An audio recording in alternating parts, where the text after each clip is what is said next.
for joining us in this session of Regulatory Insights. This time we have tried to take a slightly more challenging discussion as opposed to some of the more core topics that we have been focusing on when it comes to electricity sector.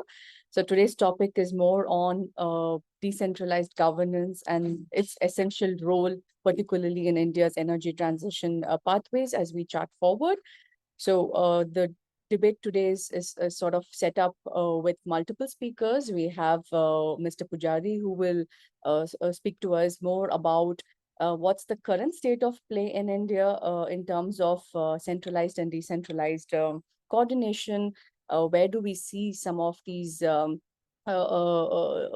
processes, and how effective has it been so far? Not just looking at it from the lens of the power sector, but overall in general, because India is a very atypical way of governance and also quite complex. So it's good to sort of understand for those of us who are not fully familiar.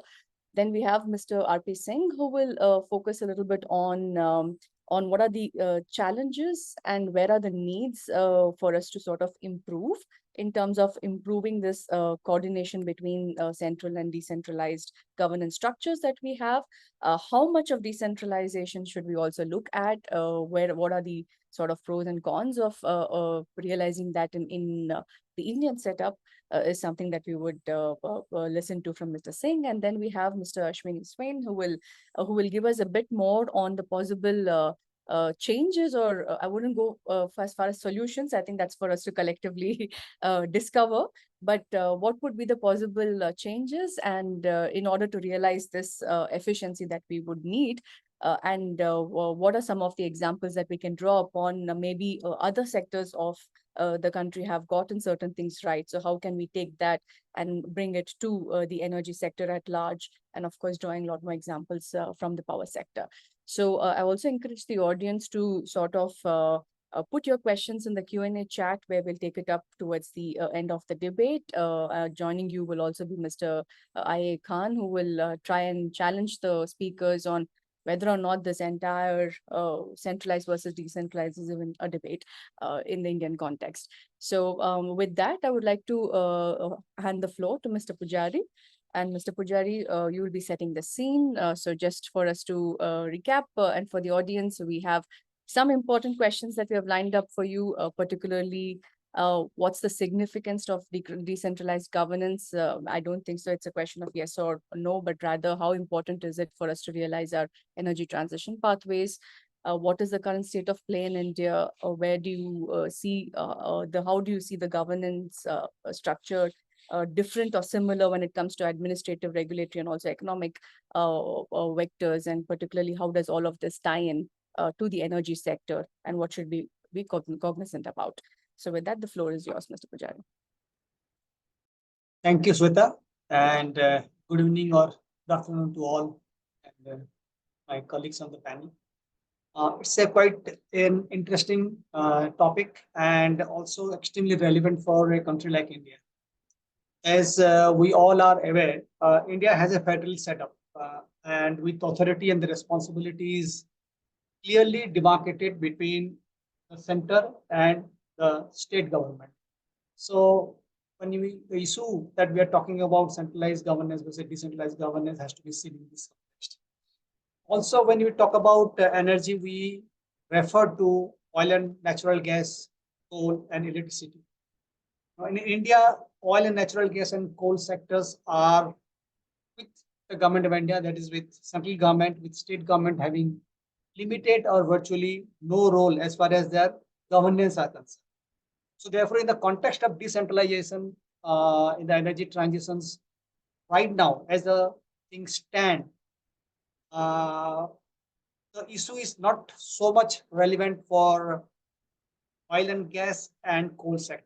I mean, but there are possibilities that this may change in future, or there will be a necessity to have the present structure change. I mean, that's an again issue which needs to be debated or thought about. However, electricity sector is different, and the constitution designs electricity as a concurrent subject, assigning specific role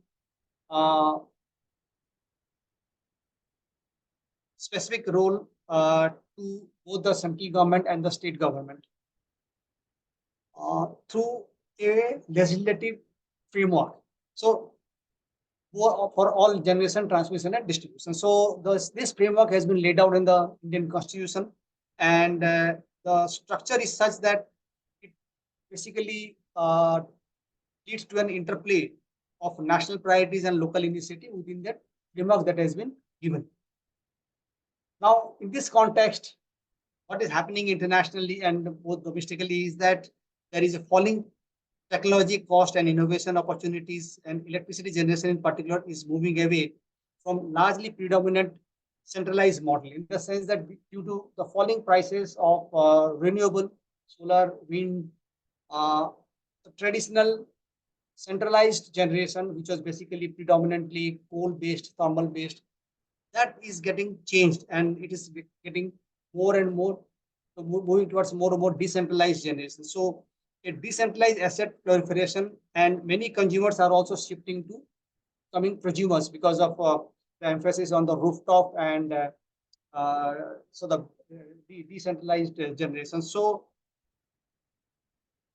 the whole structure of generation in the electricity sector is gradually turning from a centralized mode to a decentralized, or a predominantly with a centralized asset from predominantly centralized asset to decentralized assets. So that's the change that is happening because of technical changes that is taking place, and due to the cost that is falling, and it is inevitable in the sense that this and inevitable, and this going to be gradually increase in coming time. So the increasing proportion of decentralized electricity generation assets in the supply mix means there are now many more players or actors play important role in the energy sector, in the energy system. So therefore, it is a decentralized governance system that would support such a transition.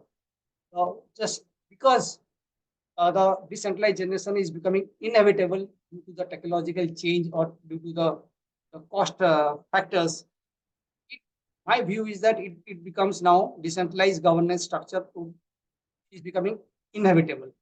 Now, the decentralized governance involving delegation of authority and decision making to local and regional level is increasingly seen as a vital to the energy transition pathway. So, on one way, we're talking about the energy transition due to factors which are inherent or external factors as a policy guideline of the government of India, and also due to the international factor that is playing, we are going on the path of energy transition. At the same time, the generation mix is changing and becoming more and more decentralized. So the decentralized governance, with more and more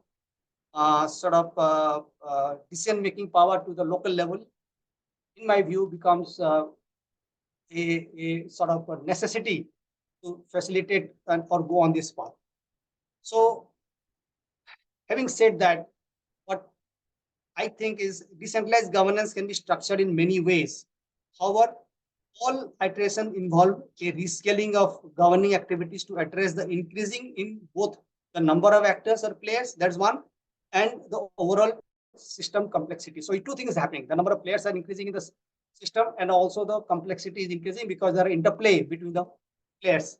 So issue of scale, delineation of the responsibility, capacity, and policy coherence become very important in this new emerging governance. Thus, while decentralization, there is thought that decentralization, and I agree, decentralization presents many technical, environmental, and social opportunities, but also it introduces governance challenge. And this new dynamics complicate the task of authorities accountable for ensuring adequate, clean, and affordable electricity. So if there is an authority who is responsible for supplying affordable and quality electricity, it also has to get involved into basically coordinating the role that is being played by various players and the complex issues that emerge when these players interplay. So does it require a new governance model? That's the question that we are asking today. Now, decentralized governance will require a strong central coordination mechanism. That's my view again, in order to ensure policy coherence across scales and policy and regulatory components. But that's again the decentralized governance, but with some agency or authority to really coordinate properly. Now, the issue is that whichever agency or whichever authority is is made responsible for this coordination role, a there need to be a slightly understand the difference between that agency has to understand the difference between the coordination and control. So the issue is how much control or how much of coordination. So it has both pros and cons. If you have too much of control, will basically suppress innovation and development. At the same time, there could be apprehensions that too little control will lead to weak electricity system. So therefore, there is a need to strike a proper balance between the coordination and the control. And that is where the basic challenge is there. And the whole idea is to move towards that structure and that authority, which basically allows to strike that balance between coordination and control, so that innovation and does take place. And of course, and since the system is moving towards a decentralized system, there are enough progress, and the system do come up at the field level. So this background, if you look at the question is whether India's current framework, which, as I mentioned earlier, is a federal structure and which was set few decades back, can they, in the present form, address the challenges of the modern grid structure, operations, and management in the context of energy transition, especially when the generation and load are becoming variable, and there are a number of players in the generation are increasing drastically. So in this context, I think today's debate are there, and there are panelists who are expert in their field, and I'm sure that they will come out with their views and address some of the issues that I've raised, or any other issues which they feel relevant.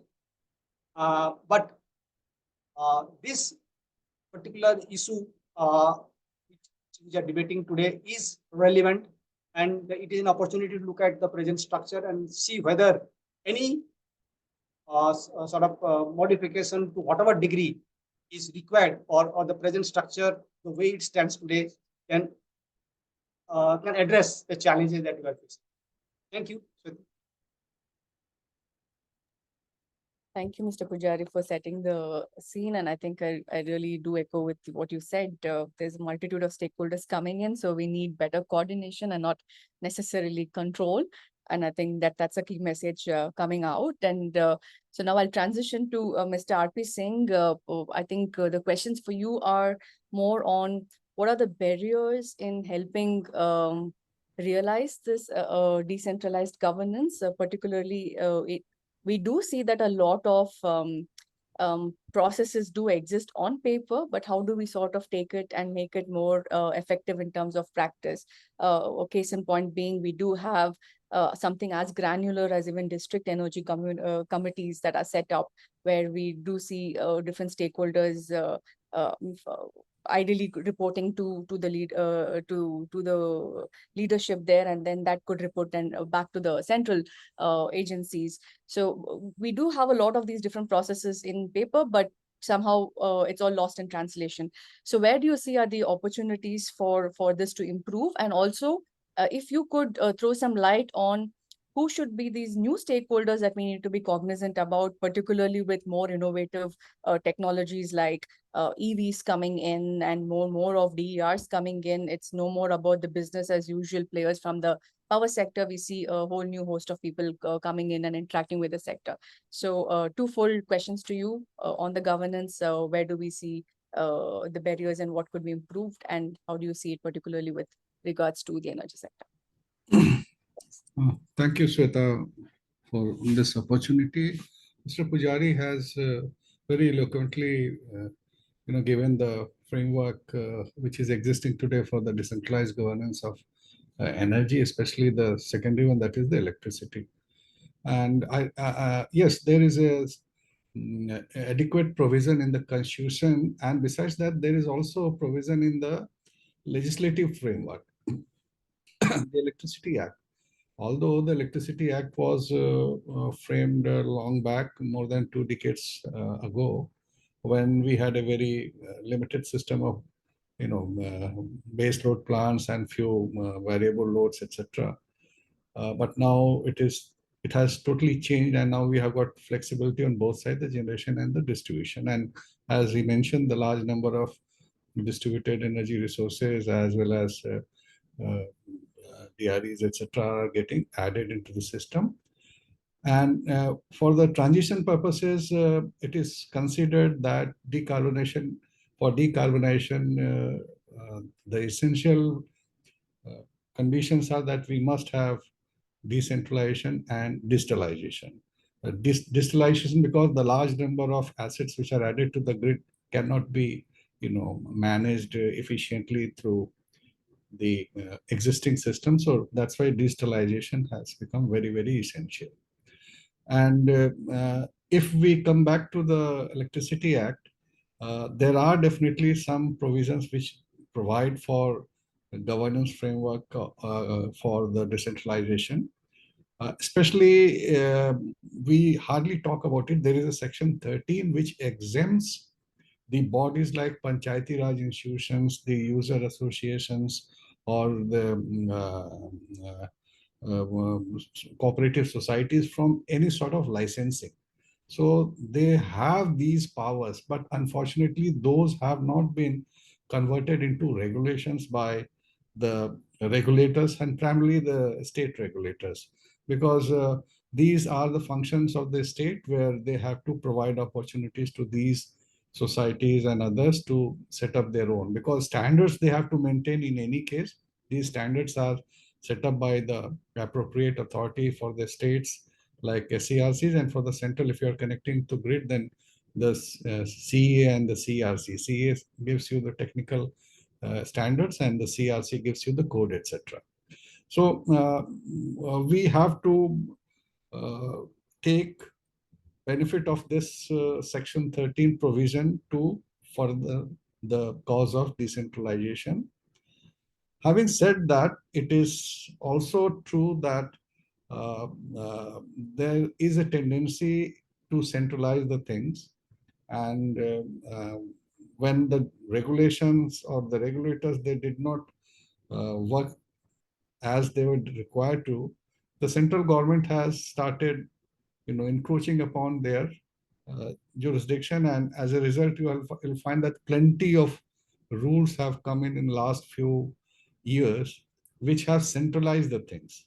So it is from the national perspective, while it is considered to be a good step that we are having one nation, one grid, that's all right from political and the standards purposes. But for the financial and economic purposes, it doesn't solve the purpose, because they have got their different capacities, and they have got their different uh, willingness to participate in that.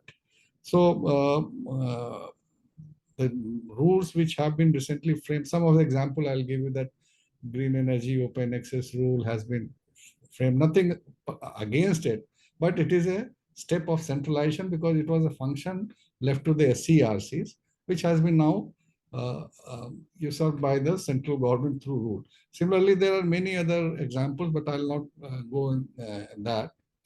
Then there are many benefits of decentralized governance, like the decision making is local and faster, and you get a tailored solution which fits into the local needs and effective management.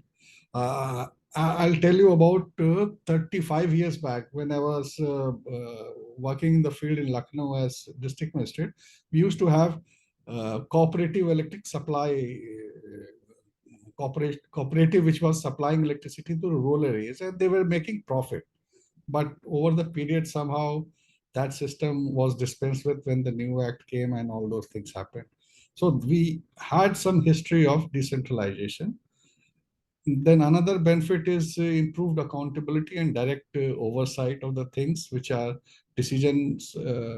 Decision making is very close to the and linked to the accountability.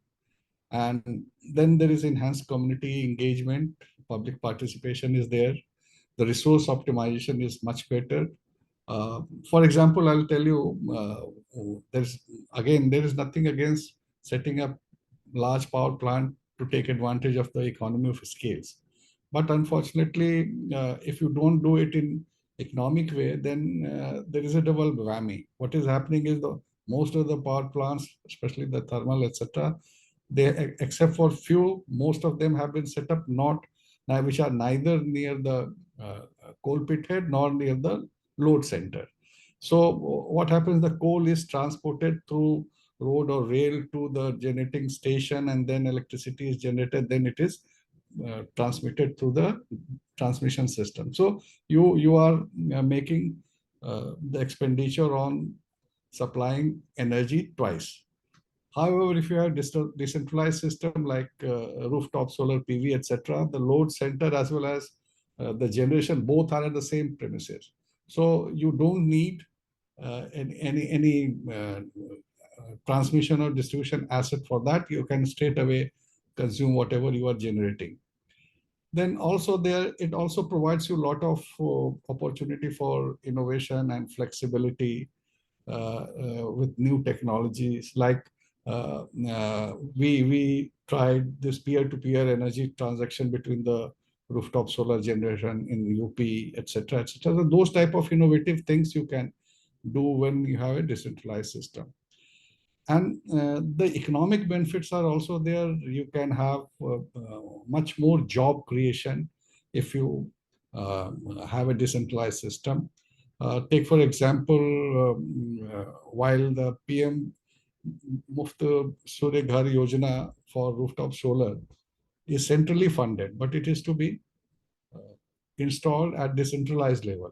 Earlier, we had a scheme which was a centrally sponsored scheme. That means the state was funding the money to the central was funding the money to the state government, and then the state was implementing it.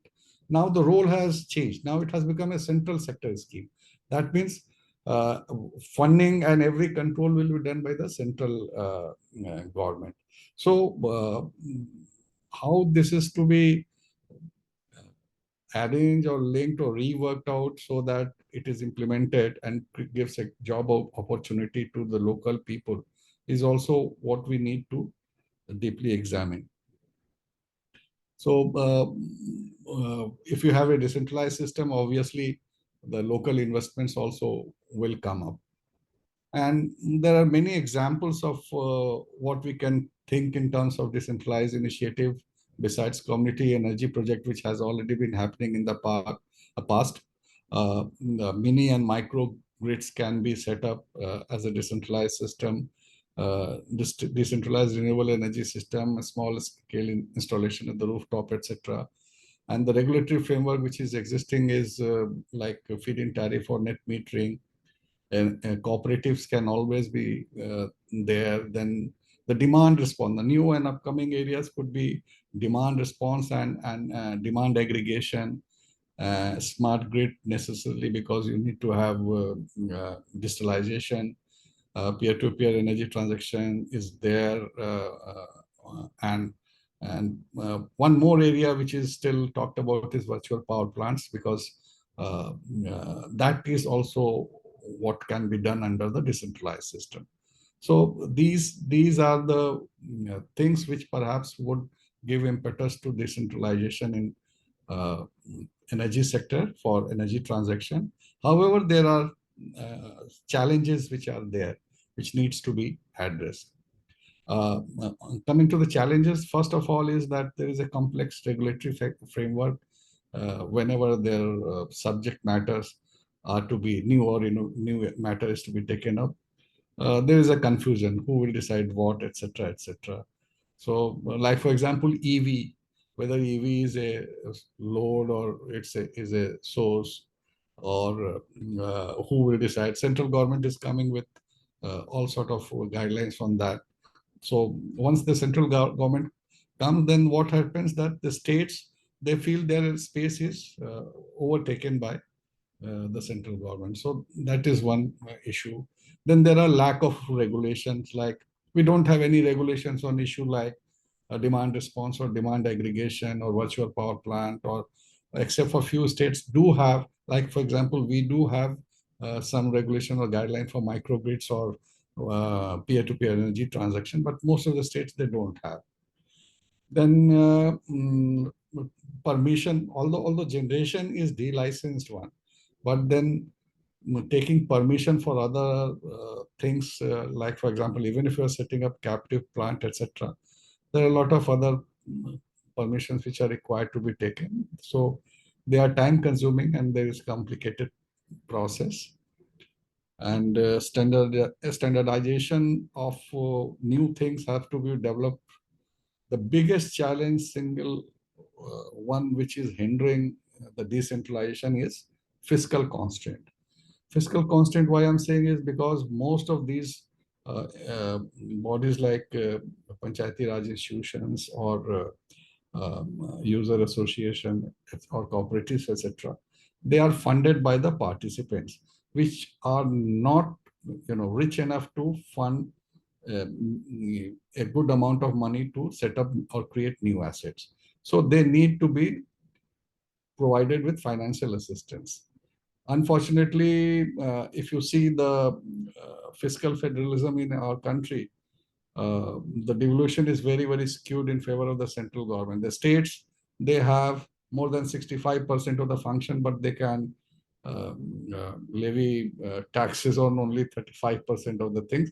Of course, the difference is transferred through the finance commission allocations.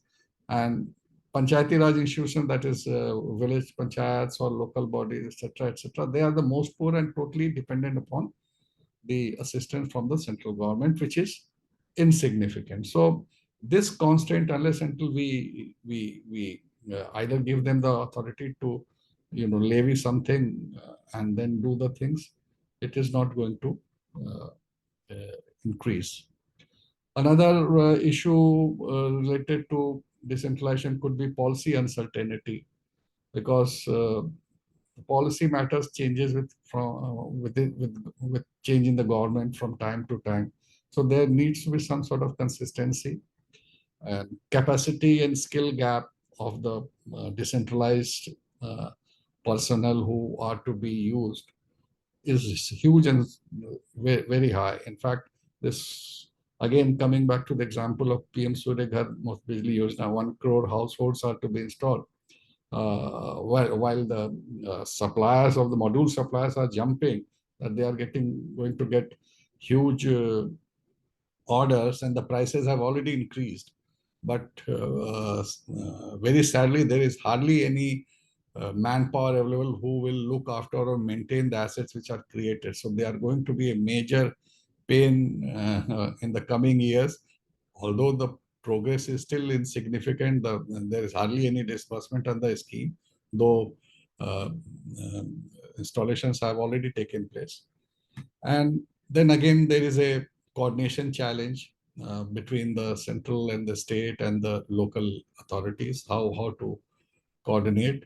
It has to be done through state and central team, and that is the only way out. But that is again a challenge. And then the technical challenge, of course, of grid integration and some restrictions, etc., have to be addressed.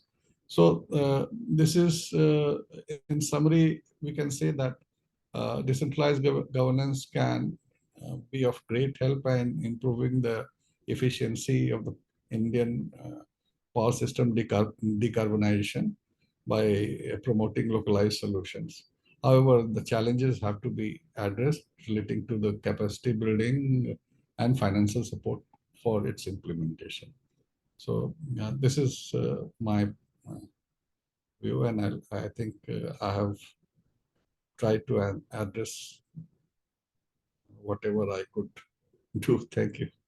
Thank you so much, Mr. Singh. You did cover a lot of my points, and in fact, you've preempted so many of my questions that I had for you later. So that's really nice. And I think you also echo some of the points that was raised by Mr. Pujari, and again, the need for central coordination but not control, and a lot of points that you did raise flags this issue being persistent, and therefore it's sort of encroaching on each other's space, thereby not allowing for that innovation that we seek. while there is a lot of potential for that to be realized in the case of India. And also, I think very rightly you did flag the issue. First is, I think, fiscal. We need more dedicated financial support to empower these local stakeholders to be able to take these decisions, and then we will see the impact. And probably that's the reason why some of our best intended policies like rooftop solar has not taken off in the decades, despite having all of the policy ecosystem enabling enough. But I think finance is sort of the gridlock for even bottom-up investments coming in. So this is a good time to pivot to our next speaker, Mr. Ashwini. I think a more tough question for you. So all of this, how does it translate into the political economic implications? Because at the end of the day, while a lot of it is great in theory, for it to come into practice, we need the support of the governments as well as the institutions that govern the space. So where do you see the challenges, and what in your experience is some of the good examples that we have had where we can learn from? I think one example already Mr. Singh has given us. We did do something right in the past, somehow lost our way coming into the future. So are there anything from within our own country that we can learn, or from others across the world, where we can see how to realize this decentralization goal of ours more effectively for energy transition? So the floor is yours. Thank you, Sweta. So Mr. Pujari and Mr. Singh really set the context well. So first, a caveat, my observations are also going to be much more electricity centered, and I agree with Mr. Pujari that other sectors don't have much scope. But then also with energy transition, we are talking about electrifying everything. So we are moving more towards electricity. So let's talk about how electricity sector could be. What would be the significance of decentralization in context of electricity sector? So as Mr. Singh pointed out about the E-Act 2003, I'll go back a little further. Even in the Electricity Supply Act of 1948, there was significant discussion about decentralization, and the discussion was whether electricity should be managed by the states or the center, and the concurrent status is the middle ground between the two. So there were arguments on both sides, electricity being managed by the state governments and why it should go to the center. And at that point, India considered multiple global experience as well. And in addition to this shared governance by center and state, the 1948 Act also made provisions for rural electric cooperatives. So it's not like now we are talking about, we thought about decentralization and the significance of decentralization some 7-8 decades ago. So, but again, as we know, on the cooperative front, much traction didn't happen. And even at that point, this district electricity committees you're talking about, spoke about in the introduction, they were thought about. So then 2003 Act sort of carried forward that. In terms of structural feature, we do have provisions for decentralized governance, but it doesn't happen, it has never been practiced. So now there is a technology imperative for decentralization. Earlier, as Mr. Singh pointed out, with the existing technologies like coal and hydro-based generation, or even alternatives like nuclear and gas, there was a economy of scale argument that the larger the system, the cheaper the output. So we can manage that better. So that's what was happening with energy transition. With the new technologies, there's a technological requirement to and opportunity to decentralize it further. And we spoke about solar rooftops as one example.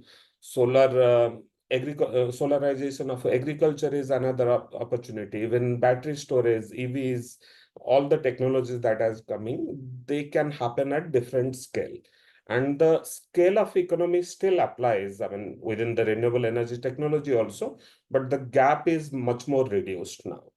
And the benefits, like Mr. Singh pointed out, jobs and other opportunities are much more higher in the decentralized deployment. So in that context, to answer your question, when I think about decentralized governance in electricity, I think about two levels. One is between center state, and the other level is decentralization further down the state level to subnational local agencies. We spoke about panchayats and cities. I'll talk about that. So let's first talk about center state sharing of power. So I mean, people who have studied the history of electricity in India, so like colleague Sunila Kale calls it a seesaw relation. So it's not now, I mean, we are seeing that, as Mr. Singh pointed out, more and more in recent years. But from the beginning, there has been a tendency of capturing governance more at the both ends. Sometimes state try to control over the sector. And the example of that was the number of state level amendments done to Electricity Supply Act. And sometimes the center tries to control it more. And of course, the structure is in such a way that the resources are more with the center. So for example, if we're talking about electricity, the core fuel of electricity so far has been coal, which is even though located in states physically, but it's a central resource. Similarly, until last 10-15 years, lot of capital investment in the sector, be it generation, distribution, or transmission, it came from the public sector financing agencies, institutes. So which again, banks and other which are nationalized and under central control. So, and of course, central agencies have had a significant, they still have a significant share, but earlier the share was much more higher in the generation part of it. So that's how center has been trying to balance the power relation with the states. But what we need to understand to move forward, and which we try to highlight in our past work also, is each of the states we have are very different from each other. And there are broadly four factors which make states different from each other. One, the consumer mix. I mean, we are a welfare state. We have a redistribution within the electricity pricing itself. And some consumers pay more to subsidize for low-income consumers. And each state has a very different consumer mix. The share of better paying and less paying consumer varies from state to state. And that affects state's fiscal capacity, which is also an important factor. Not each state is equally endowed with finances and to manage reforms and transition. So that varies between states. Then the third aspect is resource mix. Again, within the states, which was partly reflected on the coal capacity. While coal is located at one point, it has to be transported to the demand centers or the generation points. So similarly, hydro coal balance and the renewable opportunities, that varies between the state.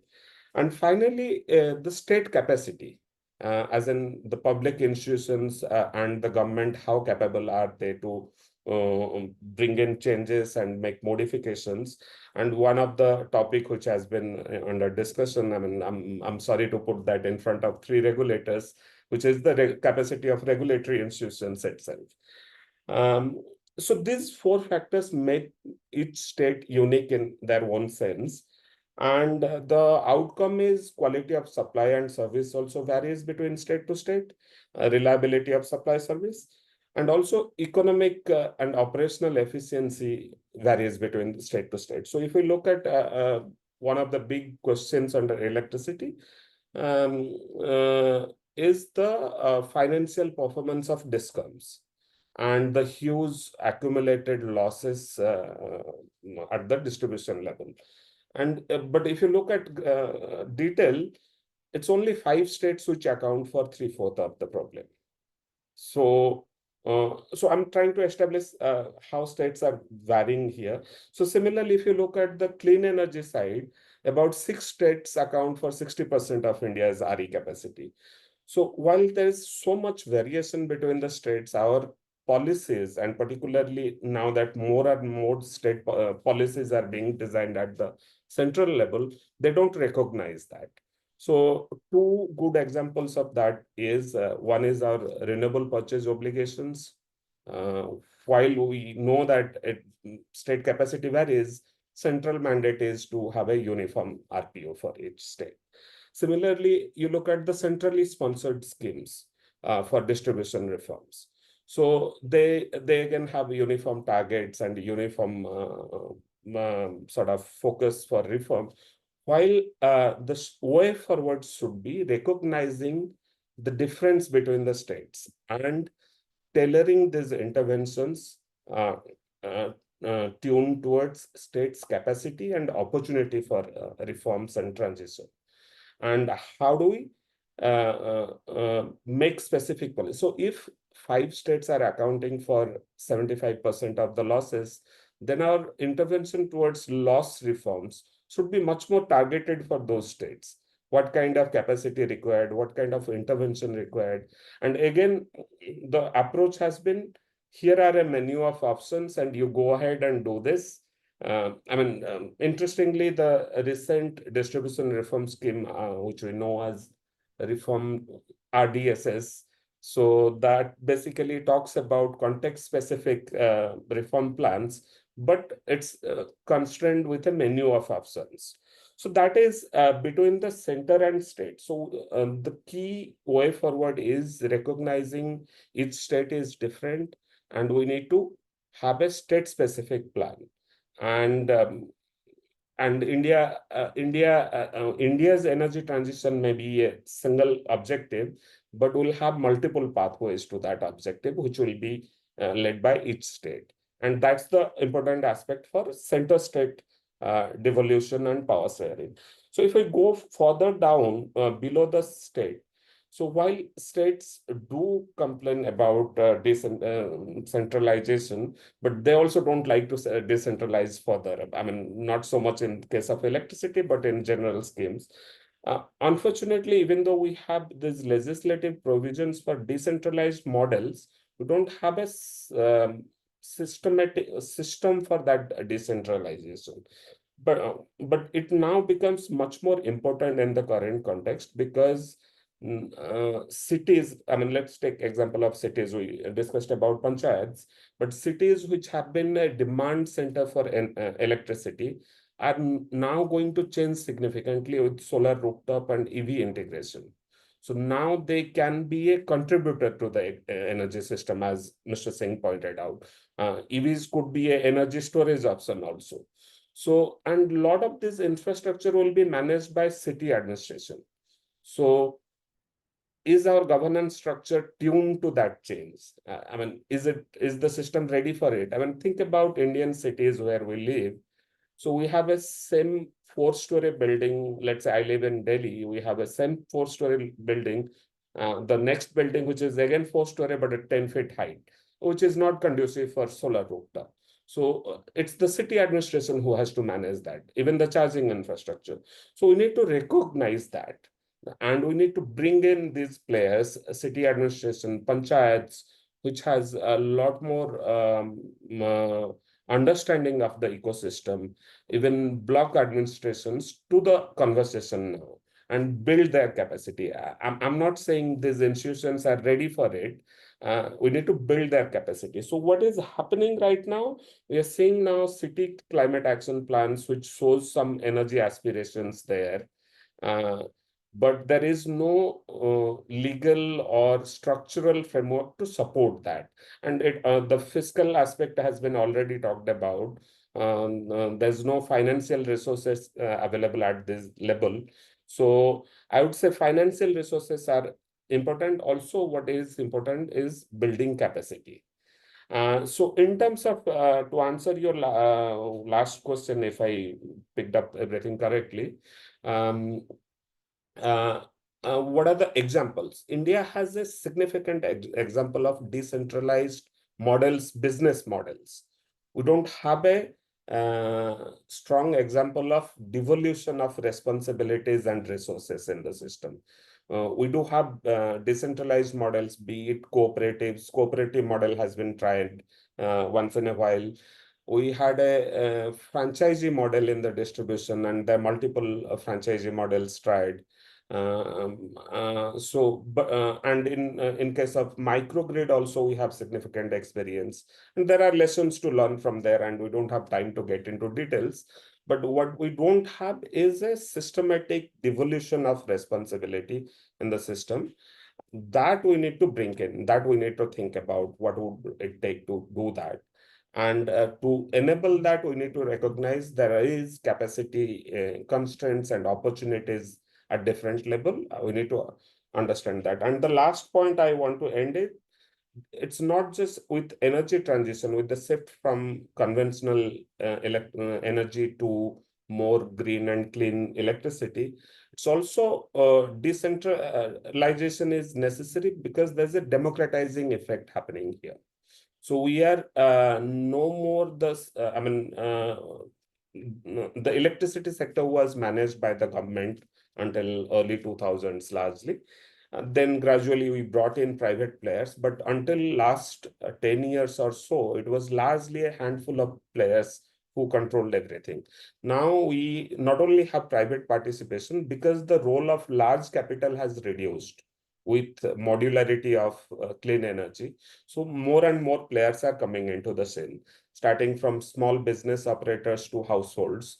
So this has a democratizing effect if it has a matching governance ecosystem. Otherwise, it will be difficult to control.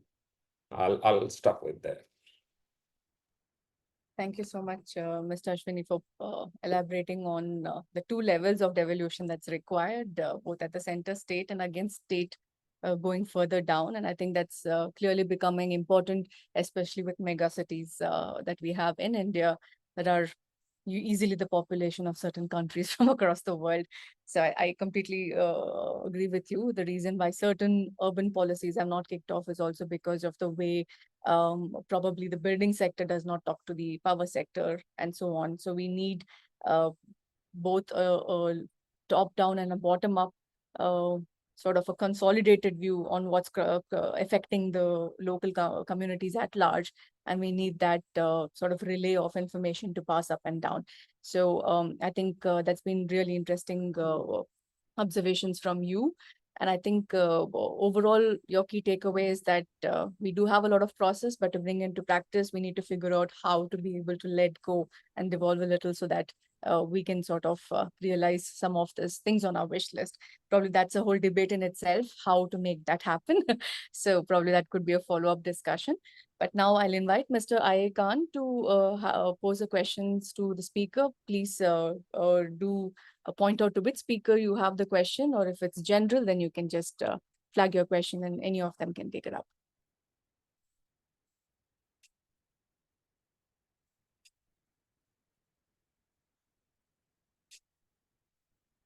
Mr. Khan, can you hear us?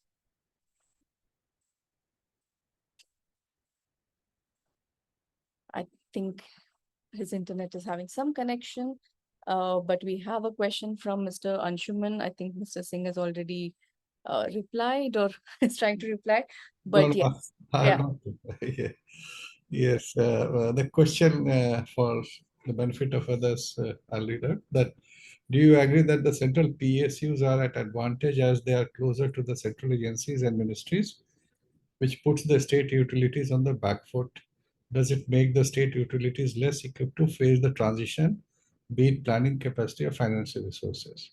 And what could be the possible or potential way forward for the state? Yes, there is no denial that central PSUs are at advantage, be it NTPC or Power Grid or any agency. Number one, they operate on RTM, that is regulative tariff mechanism, that is cost plus. So cost plus is of course less efficient as compared to the uh, price discovery method. So that is one. Number two is that they are protected by the tripartite agreement. That means if there is a delay on part of the states to pay, the money gets deducted from their financial assistance from the central government. So with that sort of financial, comfort, the PSUs are at much more advantageous position, and that is the reason you'll find out that while ultimately the revenue stream of the power sector comes through the states, the discoms, and most of the states are in the loss. But all central PSUs they all are highly profitable. So you can imagine the disparity, and they are triple A rated, whereas the net worth of the distribution companies have become negative. So this is a structural flaw, and actually this is because of their proximity to the decision making and policy framing. So there is no denial about that. But that does not exonerate the state utilities also. The state utilities, their non-performance is most critical, which keeps them tied up for their day-to-day functions. I have seen the state utilities doing much worse things, which are neither ethical nor financially proper. So again, these things cannot be corrected from outside. These are the governance issue. Governance, there is a difference between governance and regulation. Governance is done by the management from within the organization. Regulation is done for the greater good of the public from outside. So it is not a regulatory issue, it's a governance issue of the public utilities, the state public utilities. Unless until they start performing and doing their job seriously and sincerely, the things will remain what it is today. There are few state PSUs, they have done exceptionally well. Like for example, Gujarat is there, and in the private, most of the private distribution companies, they are performing in a much better way as compared to the state PSUs. Governance is the only way forward. Improvement in governance is the only way forward, which I see. Thank you. Thank you, Mr. Singh. I think that again echoes what Mr. Ashwini was saying, that we need to focus on building capacity, on improving the governance within the states as well, because No, Sweta, it is not a capacity only, it is more of a willingness. Willingness, yes, true. That's more systemic, I would say. That's why we need the, let's say, the political interference. If I can add the Yes. incentive structure as well. So right now within the utilities, particularly if we're talking about public utilities, there's no incentive to perform. True. Yeah, they have no incentive to perform. And also I see that discoms sort of have to function with one hand tied behind, because procurement happens through another body for most discoms. They have to handle the inefficiencies downstream, plus added to their own non-incentivized behavior in terms of their governance management practices. Yes. Governance has to be addressed by the management, not individuals. So when I'm talking about the governance, it is the management of that utility that has to set the things right.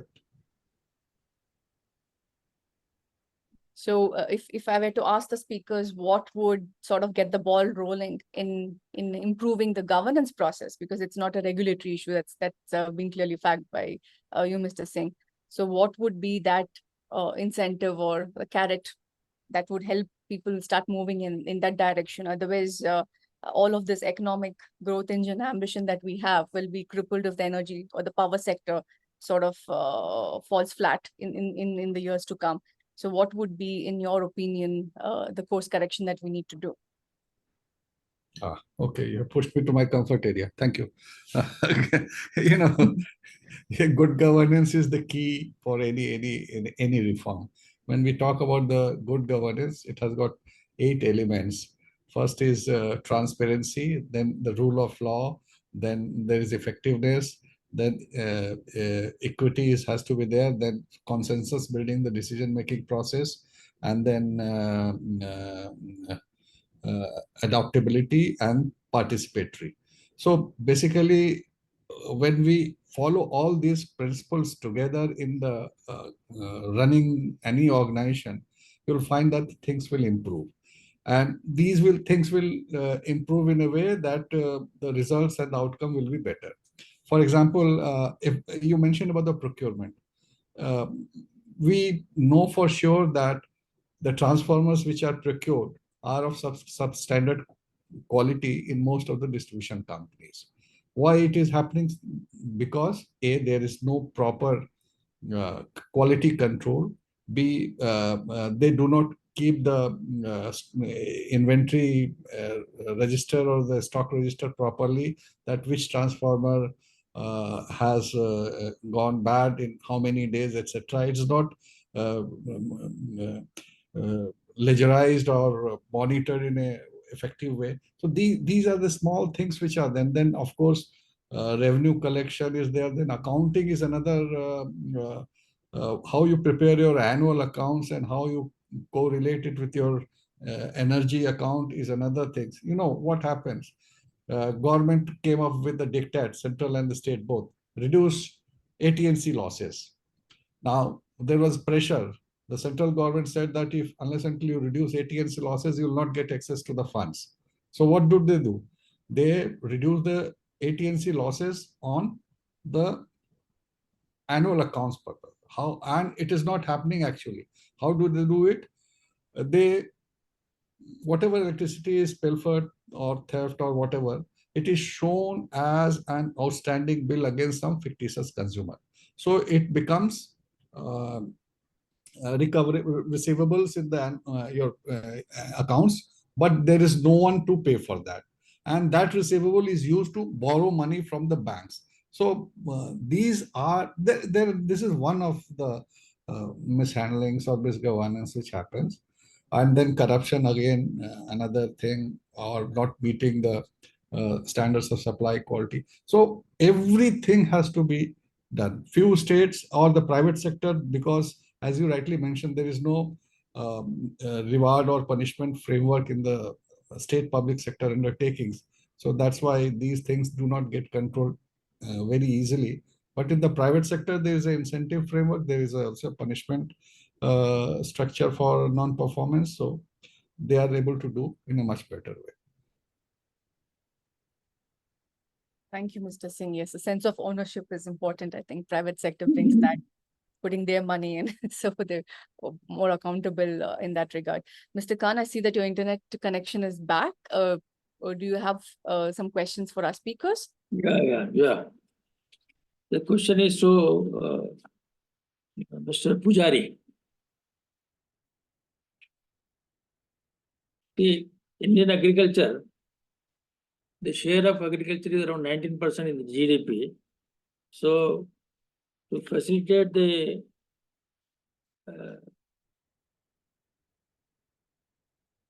decentralization, the central government one program is there, which is initiated for the electricity supply to agriculture pump sets.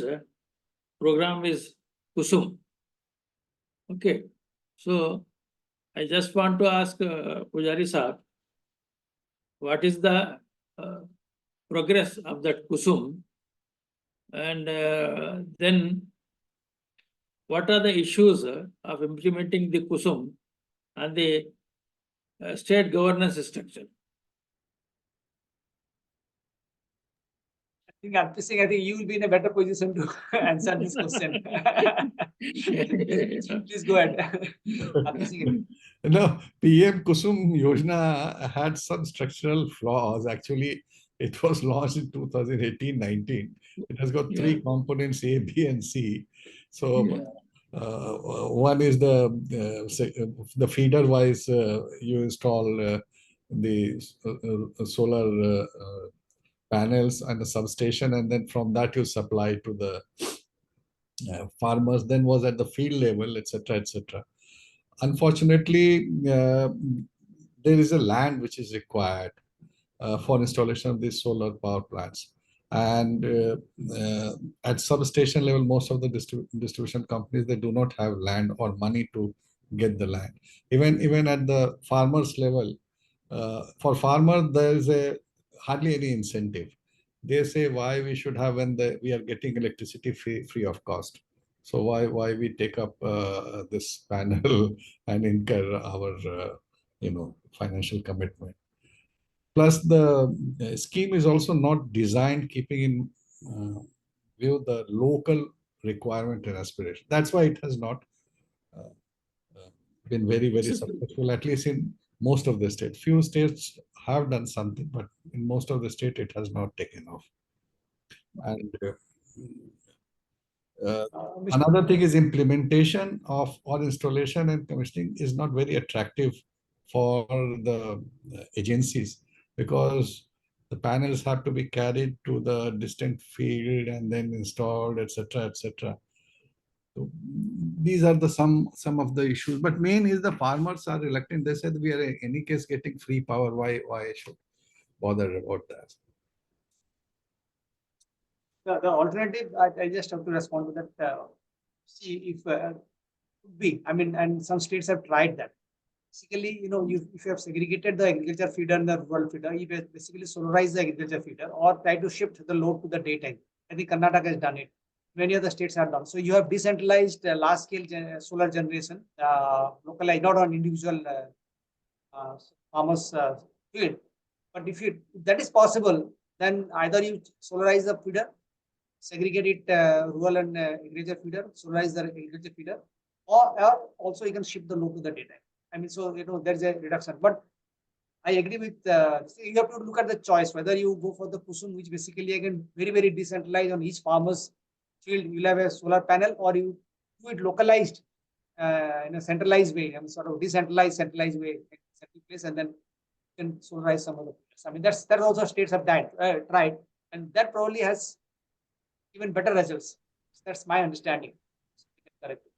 Not only that, sir, the another issue is that you need irrigation for, say, maybe maximum 120 days in a year. And for the rest of the period, it is hardly put to any use. And the compensation, which is feeding tariff, which is given, doesn't seem to be very attractive to the scheme beneficiaries. So that is also there. Although we tried to increase it to attract the farmers, but still I think nobody wants to take up these things. This is the problem with all supply-driven approach, which is designed at Delhi. Yes, Thank you so much for that question, Mr. Khan. I think we are overshorting our time in about 5 minutes. So I see there's another question. Maybe one quick question and then we summarize. So glaring governance issues affecting the end users of the electricity can only be plugged if regulators insist on specific ways of recording, auditing, and reporting of costs. Why the regulating accounting standards are not being specified in the electricity sector and only relying on general financial accounting standards of ICAI, whose purpose is different from the regulatory angle. So I think, burden of roles and responsibilities between the electricity regulator and the financial accounting standards is what is being asked. So Mr. Pujari or Mr. R.P. Singh, one of you would like to react to that? No, I just RPC can supplement me or see the entities which are regulated entities specifically. The entities which are not regulated, they have to comply with the accounting standards. But the regulated entities also are mostly corporate bodies, so they also have to comply with the accounting standards. I know way of getting away from there. But since in the regulations provide certain specific regulations, that standardized account which is prepared as per the accounting standard doesn't really help us in finding out certain things. So these bodies, which are regulated bodies, also prepare a separate account based on the way the regulator designs it. So it is all prescribed in the regulations how they're going to present the account. That is for fixing tariff.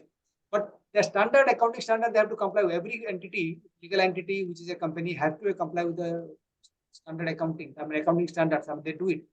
So there are two sorts of accounts. One for the regulator, which is required for fixing tariff and looking at the cost, and both are in public domain. Not that they conflict or they hide the fact. It is only the classification of certain cost and expenses. That's it, or certain issues or certain data that is required additionally for fixing tariff. So both are done in a transparent manner. I don't think there is any issue in that. I mean, that's my understanding and response. If RPC can supplement.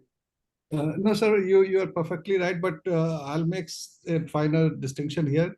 Actually, the regulations, as Mr. Pujari mentioned, there are two accounts which are prepared. One is the financial account as per the company laws, which is submitted to the Ministry of Corporate Affairs, etc., etc. And there is another account which is the regulatory account, which has to be prepared as per the regulation. Now, in the regulation, most of the things are on the normative basis. And some of the SERCs, they have said that, like for example, in UP, I can give my example. We have said AT&C, there is a normative trajectory, which will be year-wise, which will in the next 5 years, it has to go through this. Normative means irrespective of whatever you do, you will be allowed only this much AT&C losses in your ARR.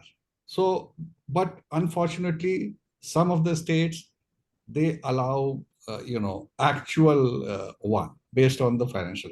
So the design of the regulation has to plug in these deficiencies. And that brings also to the question of the capacity of the regulatory commissions, etc. So this is the long and short answer of this. Okay. Thank you, Mr. Singh. Thank you, Mr. Pujari. I think a lot of pivoting questions that requires debates of its own. Thank you so much. So continue, no? You have got good question. We have got plenty of time. If I can start to write a paper on the side based on the points. Unless until you have got some other appointment somewhere. No, just because we promised everyone this is the time, but we will definitely come back with some more specific questions to discuss in our next debate. So in summary, some of the key takeaways from what the speakers had to say was that we, of course, need central coordination, but without sort of taking into each other's space. So it's to be focused on purely coordinating. Of course, fiscal support needs to empower the local state actors, and this needs to be realized more if we want to take a more decentralized approach. Supporting this is, of course, a devolution of power, both between center state as well as state with the local agencies below them. And complementing these is, of course, good governance practices, including accounting, as we have touched upon towards the end, which need to come in. And this, of course, needs to be also incentivized to have some sort of a behavioral change, particularly with some of the non-private players. And I think another important point did bringing in was I think the need for probably regulatory impact assessments, because a lot of policies are designed uniform across for all states, but we should take local nuances into consideration, and therefore we need to measure how that impact is for different states and take that into the feedback loop again when we are trickling down be policy support or fiscal support from center to state and state to further down. So I think some of these points, each of these, again, is a debate question in itself. So we will come back with some more of these discussions in the coming months. So I would like to take this opportunity to thank our speakers and our discussants, and also the audience for participating enthusiastically. And up until next time, have a lovely evening. Thank you. Thank you.